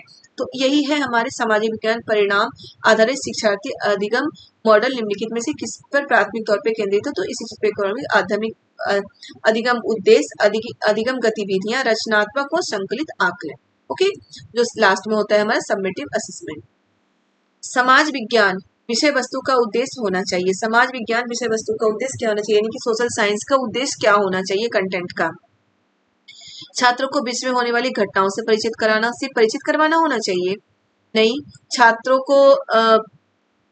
को परिचित सामाजिक यथार्थों का आलोचनात्मक अन्वेषण एवं उन पर प्रश्न उठाकर जागरूक बनाना, बिल्कुल सही है कि जो सामाजिक यथार्थों का आलोचनात्मक अन्वेषण यानी कि अच्छे बुरे की समझ होनी चाहिए स्टूडेंट में, और उन पर प्रश्न उठाकर जागरूक यानी कि बच्चे उनके बारे में बोल सके, उनके बारे में जागरूक हो सके कि ऐसा क्यों हुआ है और क्यों हो रहा है।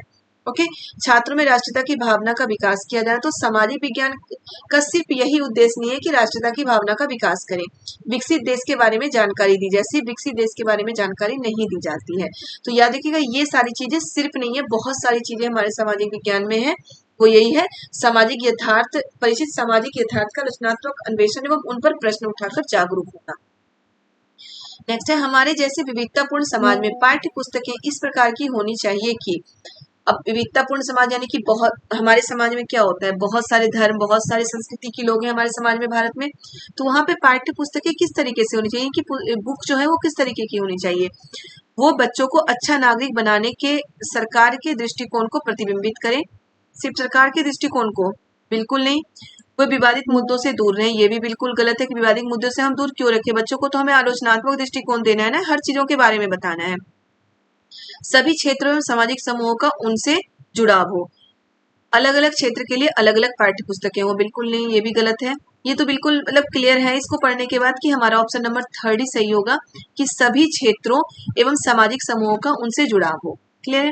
अब देखिए, राष्ट्रीय पाठचर्या प्रारूप 2005 सामाजिक विज्ञान शिक्षण में शिक्षण उद्देश्य शिक्षार्थियों को, सामाजिक विज्ञान शिक्षण में शिक्षण उद्देश्य स्टूडेंट को निम्नलिखित में किस सामर्थ्य के लिए तैयार करता है। 2005 की जो मतलब की पाठचर्या है, एनसीएफ जो है, एनसीएफ 2005 के अकॉर्डिंग क्या है, राजनीतिक निर्णयों की आलोचना, सामाजिक राजनीतिक वास्तविकता का विश्लेषण, देश की सामाजिक राजनीतिक स्थिति के विषय में सूचना का स्मरण, राजनीतिक व सामाजिक सिद्धांतों के विषय में ज्ञान को सरलतम विधि से प्रस्तुत करना ताकि विद्यार्थी उसे सुविधाजनक उस तरीके से याद कर सके। याद करने की बात आ गई, मैं बोल चुकी हूँ, जहां याद करने की बात आएगी वो गलत है। सूचना का स्मरण, स्मरण का मतलब भी याद करना आता है, तो ये भी गलत है। ठीक है। अब क्या है, राजनीतिक निर्णयों की परियोजना, तो ये आलोचना, आलोचना तो ये बोलते हैं इसमें सिखाना है, लेकिन क्या सिर्फ राजनीतिक निर्णयों की आलोचना सिखाना है 2005 में, यही है कि सिर्फ राजनीतिक निर्णयों की आलोचना सिखाना है। याद रखिएगा 2005 के 5 में ही जो शिक्षा का एनसीएफ जो 2005 हुआ था, इसके अकॉर्डिंग ही जो सोशल स्टडी को सोशल साइंस बोला जाता है। ठीक है। 2005 के समय, तो उसमें क्या था कि जो हमारे वास्तविक जीवन है, यानी कि जो पास्ट को प्रेजेंट से जोड़कर पढ़ाना है बच्चों को, तो सामाजिक राजनीतिक वास्तविकता का विश्लेषण, बिल्कुल सामाजिक राजनीतिक वास्तविकता का मतलब कि पास्ट को प्रेजेंट से जोड़ के पढ़ाना है बच्चों को। ये चीजें हैं हमारे 2005 के राष्ट्रीय पाठचर्या प्रारूप में। अब नेक्स्ट है, संयुक्त राज्य अमेरिका में नागरिक अधिकार आंदोलन चलाया गया था। अफ्रीकी अमेरिकी के लिए मौलिक अधिकारों की मांग, समान अधिकार तथा नस्ल भेद को समाप्त करने के लिए। याद रखिएगा, जो संयुक्त राज्य अमेरिका में नागरिक अधिकार आंदोलन चलाया गया था वो बिल्कुल अफ्रीकी अमेरिकी के लिए चलाया गया था, जो मैं आपको बता चुकी, यानी कि अमेरिका में रहने वाले अफ्रीकन के लिए, लेकिन मौलिक अधिकारों की मांग के लिए नहीं चलाया गया था। वो किसके लिए चलाया गया था, उनके साथ भेदभाव होता था, रंग भेद, यानी कि अफ्रीकन काले होते हैं, अमेरिकन गोरे होते हैं, तो वहां उनके साथ रंग भेद होता था, उन्हें बस में बैठने नहीं दिया जाता था, बहुत सारा वहां उनके साथ अपमानजनक चीजें होती थी। तो ये तो हमारा गलत हो जाएगा, अफ्रीकी अमेरिकन तो सही है, लेकिन उनके साथ मौलिक अधिकारों की मांग के लिए नागरिक अधिकार आंदोलन नहीं चलाया गया था। समान अधिकार तथा नस्ल भेद को समाप्त करने की मांग, बिल्कुल सही है कि सभी को समान अधिकार मिले, और नस्ल भेद यानी कि जो रंग भेद है उनको समाप्त करने का अधिकार मिले। महिलाओं के लिए मताधिकार की मांग, वृद्धों के लिए नहीं, ये होगा समान अधिकार तथा नस्ल भेद को समाप्त करने की मांग के लिए अफ्रीकी अमेरिकन के लिए चलाया गया था नागरिक अधिकार आंदोलन संयुक्त राज्य अमेरिका में। नेक्स्ट है, मुख्यमंत्री का चुनाव कैसे होता है। अब मुख्यमंत्री का चुनाव कैसे होता है, चुनाव में बहुमत प्राप्त होने वाली पार्टी के अध्यक्ष द्वारा, बिल्कुल नहीं, सिर्फ अध्यक्ष द्वारा मुख्यमंत्री का चुनाव नहीं होता है, कि चुनाव में जो बहुमत प्राप्त करने वाली पार्टी है सिर्फ उसके अध्यक्ष द्वारा हो जाएगा। चुनाव में बहुमत प्राप्त करने वाली पार्टी के विधायकों द्वारा, तो ये बिल्कुल सही है, जो चुनाव में बहुमत प्राप्त की हुई पार्टी होती है उसको विधायक बोलते हैं, मतलब जो मंत्री होते हैं जो जीत जाते हैं उनको विधायक बोलते हैं। बहुमत प्राप्त की हुई पार्टी यानी कि 50% से ज्यादा सीट जिन्हें मिल गई है, वही उन्हीं पार्टी के जो विधायक होते हैं वो अपने में से किसी एक को मुख्यमंत्री के रूप में चुनते हैं, याद रखिएगा। ठीक है। अब निम्नलिखित में से कौन सा लिंग मूलक भेदभाव प्रदर्शित करता है। लिंग मूलक यानी कि लड़के और लड़कियों में भेदभाव क्या प्रदर्शित करता है। लड़कियां लड़कों से ज्यादा मेधावी होती हैं, लड़कियां केवल घर के काम काज कर सकती, लड़कियां केवल मेधावी होती है, इसमें तो क्या हुआ, ये तो भेदभाव क्या होता है, इसमें तो वो है लड़कियां लड़कों से ज्यादा, इसमें तो लड़की हमेशा क्या होता है लड़कियों के साथ भेदभाव दिखाया जाता है, इसमें क्या होता है ज्यादा मेधावी होती है, यानी कि ज्यादा वो समझ सकती हैं चीजों को। लड़कियां केवल घर के कामकाज कर सकती हैं, तो ये है मुझे ये सही है कि लड़कियां केवल घर के कामकाज कर सकती है। आगे भी देखते हैं, लड़कियां उन तमाम कार्यों को कर सकती है जो एक लड़का कर सकता है। लड़, लड़ लड़कियों को लड़कों के समान अवसर मिलने चाहिए। तो इनमें जो है कि सब में क्या है कि लड़कियों को ये बताया गया कि लड़कियां भी कर सकती हैं। तो मतलब इनमें कोई भेदभाव नहीं दिया गया, लेकिन यहाँ पे क्या है, लिंग मूलक भेदभाव का मतलब है कि लड़के और लड़कियों में अंतर। तो ये वाला जो सेंटेंस है हमारा कि लड़कियां केवल घर का काम काज कर सकती है, यानी कि वो बाहर जाके काम काज लड़कों की तरह नहीं कर सकती है। तो यहीं पे लिंग मूलक भेदभाव आ जाता है कि ये लड़के और लड़कियों में भेदभाव किया जा रहा है। ओके, अब लोकतंत्र में संचार माध्यम एक महत्वपूर्ण भूमिका है। संचार माध्यम क्या होता है? जिसके जरिए हम अपनी बातों दूसरों तक पहुंचाते हैं, उसे संचार माध्यम कहते हैं। देश और संसार के बारे में समाचार देने और उनमें होने वाली घटनाओं पर चर्चा करने में। बिल्कुल सही है। संचार माध्यम क्या है? देश और संसार के बारे में समाचार देने और उनमें होने वाली घटनाओं पर चर्चा करने में। संचार माध्यम तो ये जिसके थ्रू हम अपनी बातें दूसरों तक पहुंचा सकते हैं, दूसरों की बातें हम तक पहुंचती है, उसी को संचार माध्यम कहते हैं। तो देश और संसार कहीं भी कोई घटना हो रही है तो उनकी घटना के बारे में हमें न्यूज देना है, न्यूज देना और होने वाली घटनाओं पर चर्चा करना, यही संचार माध्यम का काम है। ओके, नेक्स्ट भी हम आगे भी हम देखते हैं ऑप्शन क्या क्या है। वस्तुओं का विज्ञापन करने के में ताकि लोग अपनी पसंद की वस्तुओं को खरीद सके। तो ये संचार माध्यम का सिर्फ इतना ही काम नहीं है। क्रिकेट के आयोजनों का प्रसारण करना ताकि लोग घर बैठे से देख सके। विभिन्न प्रकार के मनोरंजन की चीजें प्रस्तुत करना, तो ये भी नहीं है। तो हमारा ऑप्शन नंबर फर्स्ट सही है। ओके बेटा, तो ये हमारे मैं 60 क्वेश्चन आज करा चुकी हूँ आपको। बहुत इंपॉर्टेंट है। एक से रिलेटेड पता नहीं कितने कितने क्वेश्चन मैंने आपको करा दिए हैं। 60 के बदले करीब 100 क्वेश्चन मैं आपको करा चुकी हूँ इसमें, क्योंकि एक क्वेश्चन से रिलेटेड 2-3 क्वेश्चन तो मैं आपको बताती ही गई हूँ। बहुत इंपॉर्टेंट है। अब कल से हमारा जो मैं आपको बता चुकी हूँ रिवीजन वर्क स्टार्ट होगा 6-7, मतलब कि हिस्ट्री सिविक ज्योग्राफी की एक एक दिन में 2 से 3 घंटे में हमारा एक एक मतलब समझिए तो पूरी ज्योग्राफी एक दिन में कराऊंगी, पूरी सिविक्स एक दिन में कराऊंगी, पूरी हिस्ट्री एक दिन में कराऊंगी। तो ये हमारा बहुत ही इंपॉर्टेंट सेशन चलेगा, चल रहा है अभी भी। तो प्लीज आप वीडियो चैनल पे बने रहिएगा और वो वीडियो जरूर देखिए, आपके लिए बहुत बेनिफिट है उस वीडियो से। ठीक है बच्चों, वीडियो पसंद आए तो वीडियो को लाइक जरूर करिएगा, शेयर जरूर करिएगा और साथ के साथ कमेंट भी करिएगा। जो क्वेश्चंस में एक दो इसमें से पूछ रही हूँ उसमें आपको कमेंट भी करना है। ओके बच्चों, बाय बाय।